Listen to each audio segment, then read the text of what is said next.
ito mataginting na 126,419,800 pesos.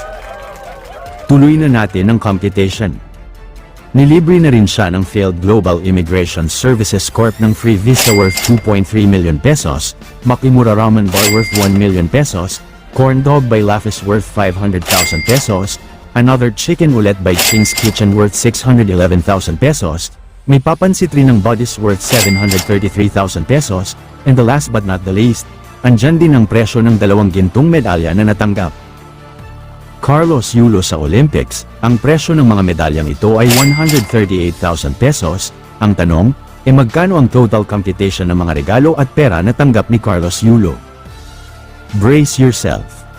132,702,000 pesos, grabe. Daig mo pa ang nanalo sa loto. And take note, hindi pa kompleto lahat yan.